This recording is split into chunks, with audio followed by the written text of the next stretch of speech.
आणि 125 वाहनासाठी संपूर्ण ग्राउंड तो उद्ध्वस्त करण्याचं काम त्या ठिकाणी झालं। उद्या येणारा लाखो लोक येतात, ऊन पाऊस कशाची पर्वा न करता त्या ठिकाणी ते येऊन निवारा शोधतात, काहीतरी टेम्पररी पाल टाकून तिथे थांबतात। अख्खा ग्राउंड खोदून टाकलाय अध्यक्ष महोदय। हे कशासाठी हा अट्टास, कुणामुळे हा अट्टास अध्यक्ष महोदय? म्हणून मी 27ची नोटीस देत असताना माझी विनंती आहे की तिथला आता कायदा सुव्यवस्थेचा प्रश्न निर्माण झाला अध्यक्ष महोदय। यामध्ये पार्किंगच्या कामाला जनतेचा पूर्णतः विरोध आहे। तो विरोध काल स्थगिती जरी दिली असली तरी अध्यक्ष महोदय यावर गांभीर्याने चर्चा होण्याची गरज आहे। कारण देशभरातील, केवळ महाराष्ट्रातीलच नाही, देशभरातील करोडो बाबासाहेबांच्या अनुयायांच्या भावनेचा हा प्रश्न आहे। ज्यांना कधी बापाने उद्धारलं नाही त्यांनी त्या बाबाने उद्धारलंय, त्याला बाप मानून बापाच्या स्थानी, वडिलांच्या स्थानी बाबासाहेबांना ठेवून पूजणारी लोक करोडोच्या संख्येने या देशामध्ये आहेत। त्यांच्या भावनेला कुठे ठेस पोचता कामा नये अशी माझी आपल्या माध्यमातून विनंती आहे अध्यक्ष महोदय। कारण काय झालं की मी स्वतः काल जाऊन आलो, आपल्या लक्षात आणून दिलं पाहिजे। एक 2 मिनिटांमध्ये मी संपवणार, हे मानणार आहे। मी स्वतः जाऊन आलो, ते एवढा मोठा स्तूप आहे, त्या स्तूपाला जिथे बाबासाहेबांच्या अस्थी आहेत, श्रद्धेचं प्रचंड मोठं स्थळ आहे, त्या स्तूपाला सुद्धा कदाचित या सगळ्या कामामुळे तडा जाऊ शकतो, धोका होऊ शकतो। आणि अशा स्थितीमध्ये तिथे आलेल्या लाखो अनुयायांनी काल ते काम बंद पाडलं।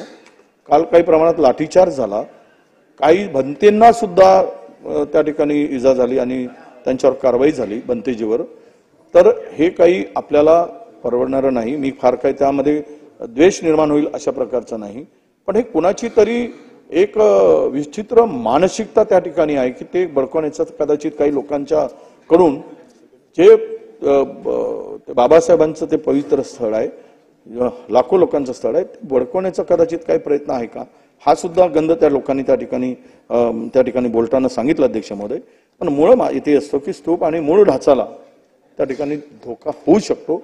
आपण आपल्या अध्यक्षतेखाली एखादी जर टीम नेमा आणि 5-7 लोकांना जरा जाऊन बघायलाच सांगा की अध्यक्ष महोदय आपलं खरं म्हणजे आपण संरक्षण करते आहात या सगळ्या सभागृहाच्या सदस्यांच्या भावनांचे आणि सभागृहाचे।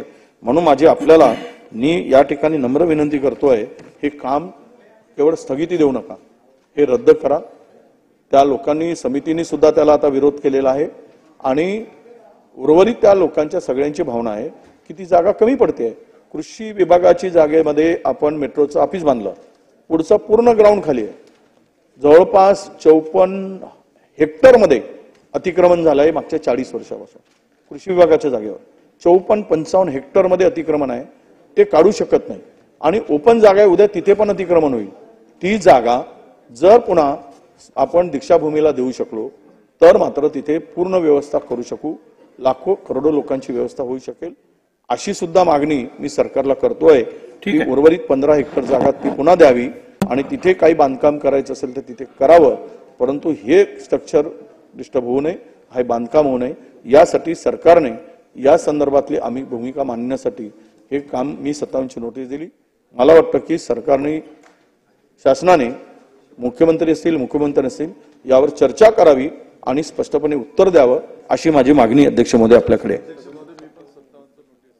57ची एकच आली आहे ना, 57चं नोटीस दिलेलं अध्यक्ष महोदय। अध्यक्ष महोदय, या ठिकाणी दीक्षाभूमीच्या बाबतीमध्ये कालच मी पॉइंट ऑफ इन्फॉर्मेशनच्या माध्यमातून या ठिकाणी माहिती दिलेली होती। दीक्षाभूमी ही आमची प्रेरणाभूमी आहे आणि ते आमचं आस्थेचं केंद्र आहे आणि आस्थेचं केंद्र असताना त्या ठिकाणी ज्या पद्धतीचं पुनर्विकासाचं काम झालेलं आहे ते चिंता करणार आहे। मी आपल्या नजरेस काही बाबी त्या ठिकाणी आणू इच्छितो की आता दीक्षाभूमीचा उत्सव दरवर्षी होतो, विजयादशमीला त्या ठिकाणी लाखो लोक येत असतात आणि 100 दिवस उरलेले आहेत आणि 100 दिवस उरलेले असताना त्या ठिकाणी जे खोदकाम झालं, मी आपल्या नजरेस आणू शकेल ती बाब की प्लिंथ लेवल पर्यंत बांधकाम पूर्ण झालेलं आहे, सळाकीवरती आलेलं आहे आणि मोठा मातीचा ढिगारा सुद्धा त्या ठिकाणी आहे। अशी परिस्थिती असताना हे काम तात्काळ त्या ठिकाणी थांबवल्यानंतर त्याला पुन्हा बुजवावं लागेल, समतल करावं लागेल, तेव्हा लोक त्या ठिकाणी पाय ठेवू शकतील अन्यथा त्या ठिकाणी लोकांना यात्रेच्या वेळेला अडचणी निर्माण होतील, त्यात लोक पडू शकतात, इजा होऊ शकते आणि त्या ठिकाणी बोधिवृक्ष, पवित्र बोधिवृक्ष श्रीलंकेवरून त्या ठिकाणी बोधिवृक्षाचं रोप आणण्यात आलेलं होतं आणि ते रोप आणून त्या ठिकाणी लावलेलं होतं. काल त्याच ठिकाणी बसून लोकांनी आंदोलन केलं आणि जे महास्तूप त्या ठिकाणी आहे ते स्तूप चारही बाजूनी पिल्लर उभं करून भव्य प्रमाणात त्याचं निर्माण झालेलं आहे. मी मागच्या आठवड्यामध्ये हे आंदोलन अध्यक्ष महोदय 5 जून पासून सुरू आहे आणि 5 जून पासून सुरू असताना व्हॉट्सअपवर वरती सगळीकडे आंदोलनाचे मेसेज जात असताना त्या ठिकाणची पोलीस झोपली होती का? कालचा प्रसंग टाळता आला असता का टाळण्यात आला नाही हा प्रश्न त्या ठिकाणी आहे. दुसरं असं की मागच्या आठवड्यात जेव्हा मला याची माहिती मिळाली अध्यक्ष महोदय, तेव्हा मी माननीय जिल्हाधिकारी यांना फोन केला. त्यांना म्हटलं की मला त्या ठिकाणी व्हिजिट करायची आहे, आपल्याकडे NMRDAचा चार्ज आहे, त्यांनी वेळ दिली नाही, ती व्हिजिट होऊ शकली नाही, अन्यथा कालचा प्रसंग त्या ठिकाणी टाळता आला असता. अध्यक्ष आता त्या ठिकाणी छावणीचं रूपांतर झालेलं आहे. मी सहमत आहे या बाबतीत की विरोधी पक्षनेत्यांनी सूचना केली की आपल्या अधिपत्याखाली, अध्यक्षतेखाली एखादी सभागृहाची समिती त्या ठिकाणी बनवून त्या समितीने त्या ठिकाणी व्हिजिट करावं, सगळ्या बाबी त्या ठिकाणी तपासून घ्याव्या आणि येणाऱ्या विजयादशमी ही चांगल्या पद्धतीने त्या ठिकाणी व्हावी. कारण मध्ये निवडणुकीची आचारसंहिता लागेल, निवडणूक होईल आणि ते बांधकाम जर तसंच राहिलं तर निश्चितच स्तूपालाही इजा होऊ शकते, बोधिवृक्षालाही इजा होऊ शकते आणि हा आमच्या आस्थेचा प्रश्न आहे, सगळ्या आंबेडकरी जनतेचा, जगाच्या लोकांचा.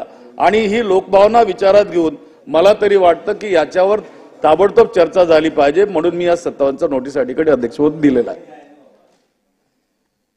अध्यक्ष महोदय, एक अत्यंत महत्त्वाच्या विषयावर एक आपल्याला या ठिकाणी मांडणी करण्याची विनंती केलेली आहे. शासनानं यावेळच्या अर्थसंकल्पामध्ये माझी लाडकी बहीण एक मिनिट मला निर्णय देऊ दे, कारण या विषयावरती आहे. नाही दुसरा नवीन आपलं स्थगन आहे ना, स्थगन आपण प्रश्नोत्तरानंतर घेऊ, देतो मी तुम्हाला.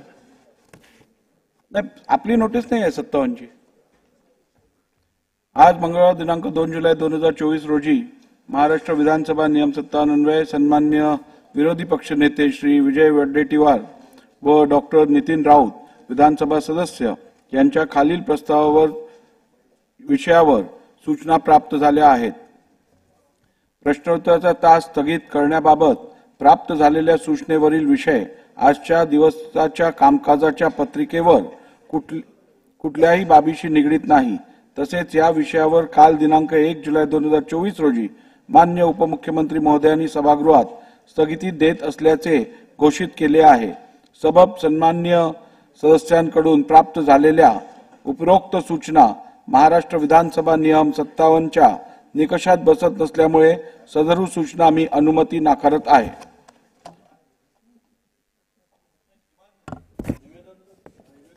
समिती स्थापन करण्यासंदर्भात त्यांनी ऑलरेडी सांगितलंय. स्थगिती दिली आहे, त्यामुळे शासनाने या संदर्भात उचित कारवाई करावी.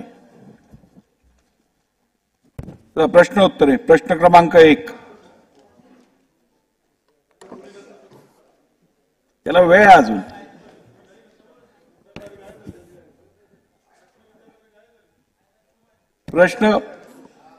प्रश्न क्रमांक 80,508. अध्यक्ष महोदय छापल्याप्रमाणे. अध्यक्ष महोदय, रायगड जिल्ह्यातलं